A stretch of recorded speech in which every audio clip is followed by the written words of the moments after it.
Social మీడియాపై Tirupati east police స్టేషన్లో ఫిర్యాదు చేశారు జనసేన నేతలు. తిరుపతి ఎమ్మెల్యే వీడియోను మాఫింగ్ చేసి సోషల్ మీడియాలో వైసీపీ అసత్య ప్రచారం చేస్తుందని పోలీసులకు కంప్లైంట్ ఇచ్చారు. సిట్ విచారణలో నెయ్యి కల్తీ జరగలేదని ఎమ్మెల్యే స్వయంగా ఒప్పుకుంటున్నట్లుగా తప్పుడు వీడియోలను సృష్టించారని డీఎస్పీకి తెలిపారు. నిందితులపై కఠిన చర్యలు తీసుకోవాలని డీఎస్పీని కోరారు జనసేన నేతలు.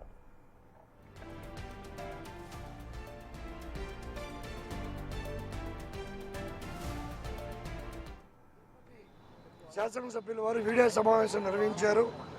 కొంతమంది ఆ వీడియోని మాఫింగ్ చేసి తప్పుగా సోషల్ మీడియాలో ప్రచారం చేస్తూ ఎమ్మెల్యే గారికి అటు జనసేన పార్టీకి చెడ్డ పేరు తీసుకురావాలని చెప్పి చేస్తున్నారు.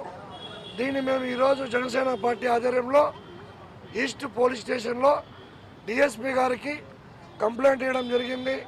దీని వెనకాల ఎవరున్నారు, ఎవరెవరు సోషల్ మీడియాలో దీన్ని ట్రోల్ చేస్తున్నారు, వాళ్ళందరిపైన కూడా కఠినమైన చర్యలు తీసుకోవాలని చెప్పి మేము కంప్లైంట్ ఇవ్వడం జరిగింది. డిఎస్పీ గారు కూడా ఎవరు తప్పు చేసా వదిలే ప్రసక్తే లేదు. ఖచ్చితంగా దీనిపైన మేము